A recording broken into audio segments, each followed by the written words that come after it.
Yo, what's up guys? Welcome to my YouTube channel. So yun guys, nandito na naman tayo sa ating LMC Gcam review. And yun guys, mayroon tayong bagong config na i-review. Ito ang version 2.0 DSLR tone. And disclaimer lang guys, no? Dito gumagana sa lahat ng unit ng phone.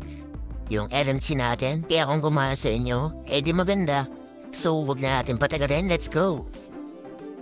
Okay guys, open na natin yung LMC 8.4. Yan. And yan guys, click lang natin doon sa may block. Double click lang natin. And yan guys, click natin yung sa may arrow. Yan. Click lang natin yung version 2 DSLR tone. And import lang natin. Yan. And yan guys, click natin yung sa may arrow. Yan. And palaki lang natin. Yan. Ngayon guys, ready to picture na tayo, no? Okay. And shot natin. And yan siya guys. Tignan nyo naman kung gaano siya ganda. And kahit zoom natin yan guys, no? Astig yung kulay niya. Yan. Swabe lang, no? And magte-take pa tayo na sa pang-shot. Focus lang natin. Yan. And yan siya guys. Tignan nyo naman kung gaano kaganda.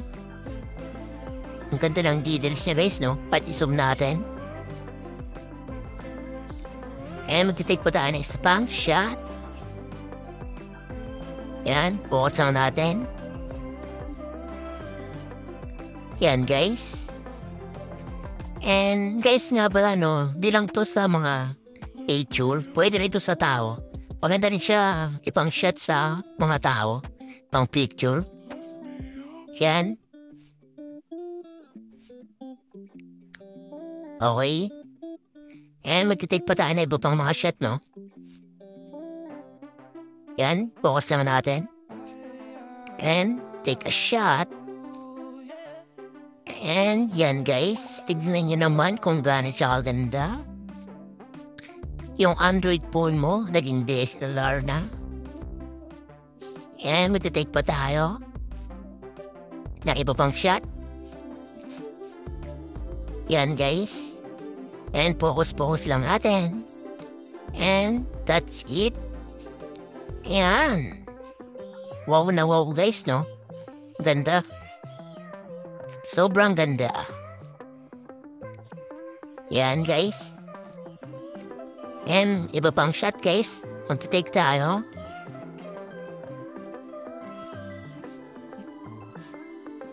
Yan guys. Taga-review lang tayo ng mga config, no? Yan guys. Tignan nyo naman kung gaano siya kaswabe. Okay guys. And last picture. Last shot.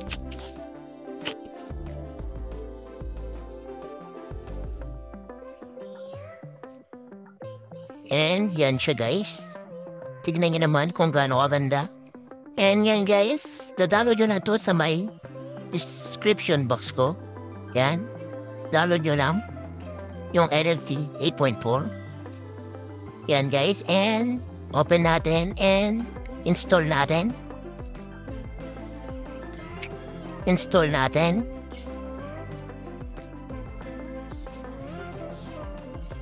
And open. While using the app,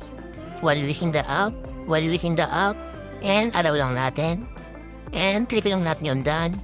Yan guys, click natin yung arrow sa may taas. Yan, click natin yung more settings. Ngayon guys, doon tayo sa may config settings para gumana tong LMC natin. Yung mga config natin na nilalagay. Ngayon guys, click natin yung save settings. And yes lang natin. Yan guys. Ngayon guys, magbubak tayo. Pop lang natin.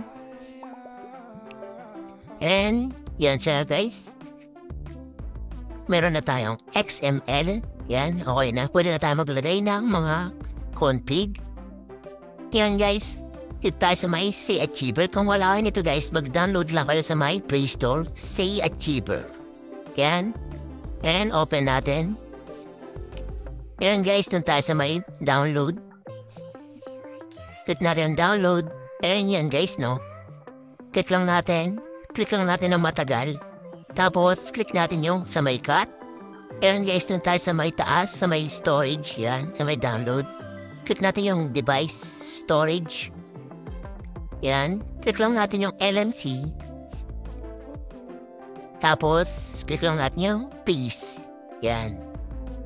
And ready to go na tayo guys, no? Okay na siya. At pwede na natin magamit ang ating Gcam LMC na config na DSLR. Yan guys, no? And ito guys, no? Double click lang natin yan guys, yung itim na yan. Double click. Tapos, click natin sa may arrow.